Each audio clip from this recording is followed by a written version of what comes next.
je vous proposerai de rapprocher la situation actuelle de 2016 avec les fameux événements de la fin de 1995. Je me suis beaucoup intéressé à cette période de 1995. J'ai d'ailleurs organisé un colloque à Paris qui est tombé sur la table. Et j'avais annoncé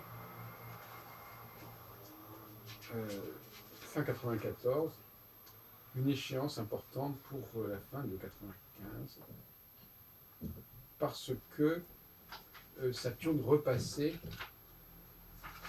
sur une période sur une fourchette que j'avais mise en évidence à l'époque et qui allait de 12 degrés des Poissons à 23 degrés des Poissons. C'est une époque où je n'avais pas encore mis en place la connexion de Saturne avec les étoiles fixes royales, c'est-à-dire Aldébaran, Antares, Régulus et Fomalhaut, et où j'en restais encore, comme d'ailleurs dans mon bouquin de 1986, 1976, presque 20 ans plus tôt encore, parce que 1976 c'était il y a 40 ans, avec le passage de Saturne sur le zéro, à la proximité du 0 degré Bélier. Et bon, ça couvrait des périodes comme juillet 89, février 48, février 36, et effectivement fin février, fin de l'année 95. Donc c'était assez satisfaisant. Par contre, ça ne couvrait pas 1968. À moins vraiment de tirer par les cheveux.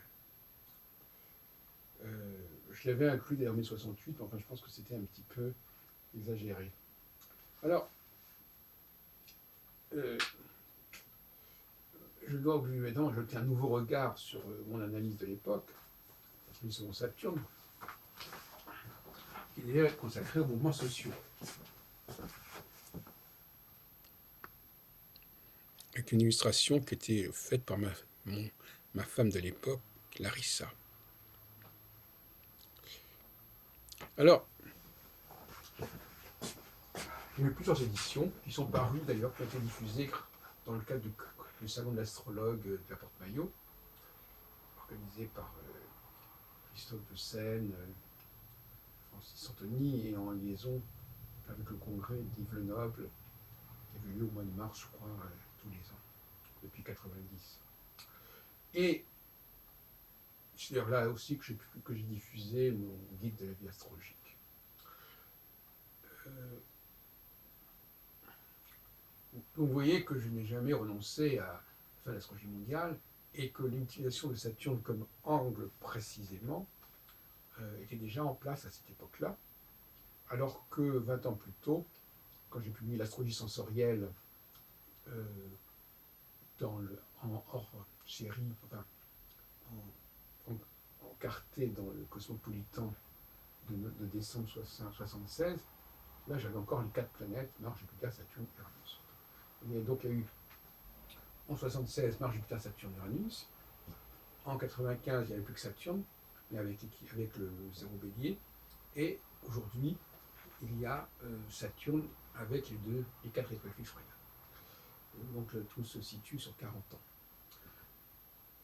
Alors, nous avons actuellement, en ce mois de mai 2016, une configuration exactement identique à celle du mois de novembre-décembre 95. Avec identique, évidemment, dans mon propre système. C'est-à-dire que dans les deux cas, nous avons Saturne qui est proche de la conjonction avec une des 4 étoiles fixes royales. En 95, il était proche de l'étoile fixe Fomalhaut, si on veut. En Et aujourd'hui, il est proche de l'étoile fixe Antares, à 20 ans, à 21 ans d'écart. 3 fois 7, 21. 3 cycles de 7 ans. Mais il aura fallu attendre le début des années 2000 pour que je bascule sur les étoiles fixes royales.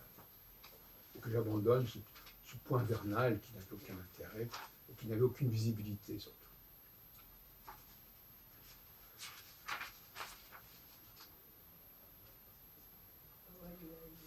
Alors, qu'est-ce qui distingue mai 68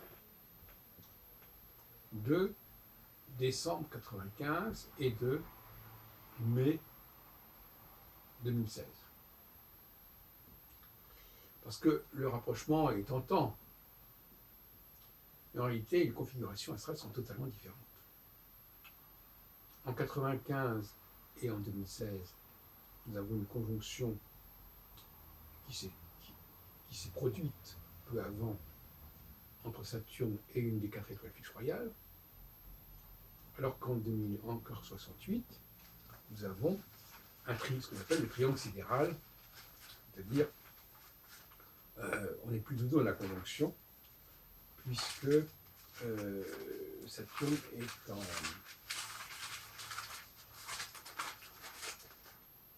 est en bélier au milieu du bélier. Pas profond.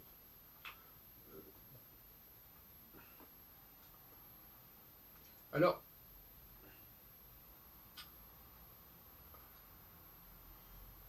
la différence, c'est que la différence et la similitude. Alors, la similitude, c'est que c'est le Alain Juppé qui, en 95, voulait réformer pas mal de choses, notamment les retraites et pas mal d'autres choses. Et 20 ans plus tard, c'est Manuel Valls, et d'autres évidemment, qui veulent réformer le code du travail, etc. Donc, ce sont des mouvements, dans les deux cas, ce sont des mouvements qui sont vigoureusement contre les réformes. Parce que ça correspond à une perte d'un certain nombre de droits acquis. Aujourd'hui, on veut garder le code du travail tel qu'il est, parce qu'il y a des droits acquis. Et il y a 20 ans, c'était à peu près le même problème sur d'autres sujets, notamment la question des retraites. Il a fallu retirer le projet. En revanche, en 68, on pourrait comparer aussi 68 avec 89, pas en France, mais avec le mouvement qui a conduit à la dislocation d'une glacis soviétique sur l'Europe de l'Est, puis à la dislocation de l'URSS elle-même. Ce sont des mouvements qui ont une toute autre ambition, qui est celle, non pas, parce que de toute façon il n'y a pas de réforme à ce moment-là qui est proposée, donc ce n'est pas des mouvements anti-réformateurs, ce n'est pas des mouvements pour préserver les droits acquis, ce sont des mouvements pour se débarrasser, au fond, d'un certain type de pouvoir qui est en place. Donc on peut dire que 1968 est le précurseur de décembre 89. En 89, j'ai assisté de très près aux événements, puisque je vivais à l'époque avec une Roumaine, Antonia, et que l'on regardait de très près les événements à la télévision à Bucarest, demandant la destitution et le départ de Ceausescu, Nicolas Ceausescu. Bon, et ben finalement, en gros, sans vouloir évidemment y voir des similitudes absolues, en gros, c'est un petit peu ce qu'on voulait obtenir en 68, donc 20 ans plus tôt. Voyez-vous, donc nous avons là deux comparaisons intéressantes, 68 et 89 qui sont séparés par 21 ans, et 95 et 2016 qui sont également séparés par 21 ans. C'est amusant. Et dans les deux cas, évidemment, c'est décalé, tout est décalé de 3 ans et demi, puisque dans un cas, on a une phase de conjonction, et d'autre cas, on a une phase de triangle sidéral. Mais, globalement, on a quelque chose d'assez proche. Alors, donc, résumons-nous,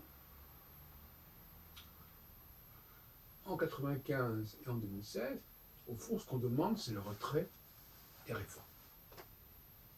C'est tout ce qu'ils demandent. Ils ne demandent pas le départ du gouvernement, ils ne demandent pas je ne sais pas quoi, ils demandent simplement qu'on retire la réforme. Et 1995 est un précédent beaucoup plus significatif pour 2016 que 68. Cela dit, De Gaulle, après 68, voudra faire des réformes, et puis ça ne se passera pas très bien pour lui non plus. Mais la question n'est pas là. Donc il faut qu'on... Donc, qu'il y ait des mouvements sociaux dans les deux cas, ça n'est pas astrologiquement pertinent. Parce que la raison des mouvements sociaux peut être totalement différente. Or, ce qui nous intéresse, ce ne sont pas les effets dans l'astrologie, ce sont les causes. Et les causes ne sont pas les mêmes. Mais ça montre bien qu'il ne faut pas dire n'importe quoi et dire, voilà, 68 c'est 2016. Non. Les enjeux ne sont pas les mêmes. Il ne s'agit pas de changer de régime. Il n'y a pas d'ailleurs de relève à proprement parler. Donc bon, en 68, je viens de relire un peu les analyses qui ont été faites sur 68 et sur 95, les explications ne sont pas du tout les mêmes. En 68, ce sont les baby boomers, comme on dit, qui arrivent, moi j'en fais partie d'ailleurs, qui arrivent à la maturité, enfin qui arrivent à 20 ans, 21 ans, et qui s'interrogent sur les institutions, sur l'avenir, etc., et qui veulent autre chose, qui veulent une autre orientation.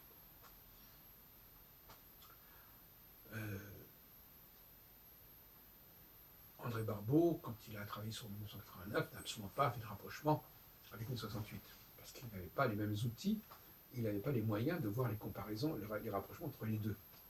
Parce qu'il utilisait le cycle Saturne-Neptune, qui n'a rien à voir avec évidemment 68, mais qui a à voir avec 89. Alors que moi, mon cycle Saturne-Neptune, mon cycle Saturne avec les étoiles fixes royales, d'un côté Foma, de l'autre côté Antares, eh bien, permet de montrer que c'est les mêmes configurations. Alors, voilà donc ce que je voulais dire. Je me suis beaucoup... Donc je ne pouvais pas laisser passer cela. Je récupère mon travail sur 1995. À l'époque, effectivement, j'avais reconnu que annoncer 95 était important parce que les commentateurs disaient que c'était un moment aussi important par son ampleur que 1068. Mais je suis obligé de dire aujourd'hui que les causes, non seulement astrales, mais les causes sociales ne sont pas du tout les mêmes.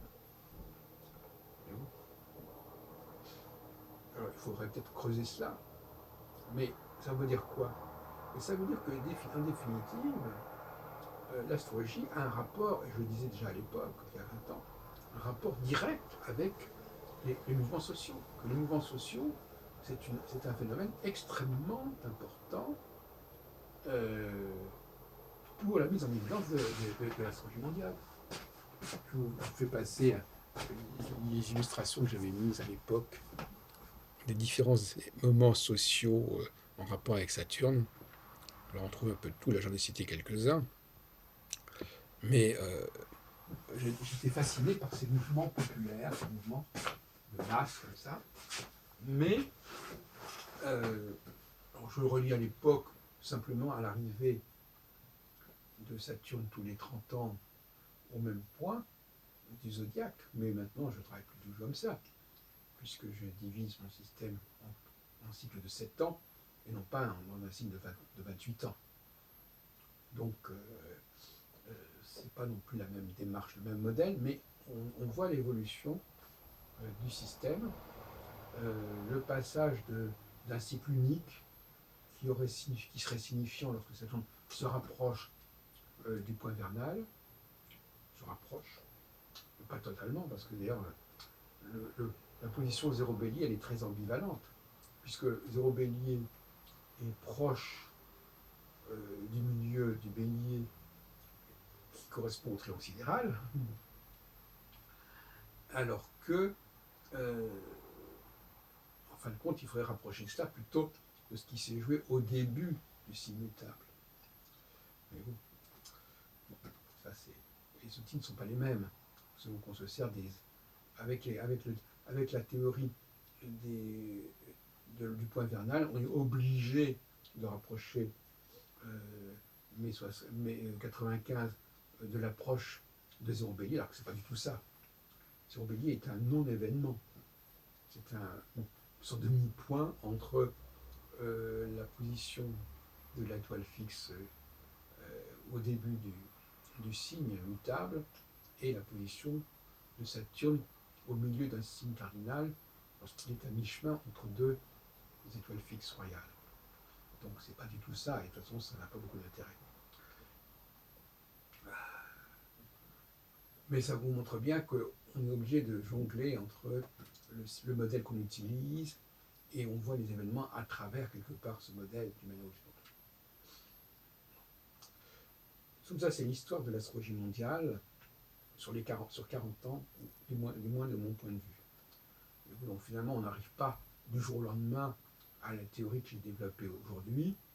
Il a fallu quand même 40 ans, et plus d'ailleurs, puisque ma publication 76 dans le livre pour l'astrologie, elle a été précédée de presque d'une dizaine d'années de recherche avant que l'ouvrage paraisse. Vous imaginez bien que je n'ai pas écrit cet ouvrage dans les jours qui ont suivi la publication, précédé la publication. Donc, je vous propose de réfléchir sur cette distinction entre des mouvements comme le printemps arabe de 2011, comme mai 68, comme 89, qui sont tous les trois des phénomènes de triangle sidéral. Je vous rappelle quand même que, curieusement, bien que ça n'a pas une grande importance, entre 68 et 89, il y a 21 ans, et qu'entre 89 et 2011, il y a également 20 ans, 21 ans. Là, nous avons une troïka, 68, 89, 2011,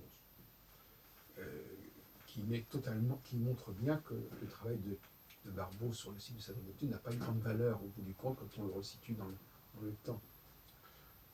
Ni avant 89, ni après 89. Alors que là, je mets 89 au milieu d'une série qui couvre 68 et 2011. Et donc là, nous avons des phénomènes populaires et qui veulent renverser à tout prix le leader, alors que là, il s'agit de revendications de peur, en quelque sorte. Voilà. Parce que vous savez que la conjonction, pour moi, c'est la foule qui a peur. Alors, curieusement, les événements de 89, 68 et 2011, la foule n'a pas peur. La foule veut affronter l'avenir. La foule espère en l'avenir. Elle veut un changement et elle est prête à croire que ça va être possible. Alors que les événements de 95 et de 2016 sont liés à une peur. C'est la peur conjonctionnelle, c'est la peur quand le triangle sidéral se ferme. Là, il y a un signal, il y a un manque de signal, il y a un manque de tonus qui se produit, notamment chez les femmes. Enfin, on ne va pas revenir sur ce débat, mais en tout cas, les foules sont terrorisées par la perspective d'une perte de droit, de quelque chose d'un avenir incertain, qui n'est pas protégé par l'État-providence, etc. Alors, il faut quand même se poser la question de savoir pourquoi des hommes politiques comme Juppé en 1995 et Valls en 2016, qui ont parfois mal conseillé respectivement le président de la République. On connaît la fameuse affaire de 1997 avec la dissolution. Pourquoi est-ce qu'ils ont lancé un processus de réforme à un moment où effectivement il y a une peur de perdre sa sécurité? Je répondrai d'abord pour les gens qui ne connaissent pas l'astrologie, ce qui est une excuse. Mais il faut reconnaître qu'effectivement, quand on a peur de quelque chose, quand on est, quand on est instabilisé, n'importe quelle proposition crée de la panique. Il ne faut pas non plus imaginer. Ce qui est clair, c'est que de telles propositions, de toute façon, il y a toujours des éléments qui vont créer la panique, de toute manière. Si ça n'avait pas été ça, ça aurait été autre chose. Quand quelqu'un perd pied quelque part, et la conjonction fait perdre pied, de toute façon, tout est prétexte à manifester sa peur, etc. etc. Donc, voyez-vous, ce n'est pas du tout la même mentalité dans les deux cas de figure.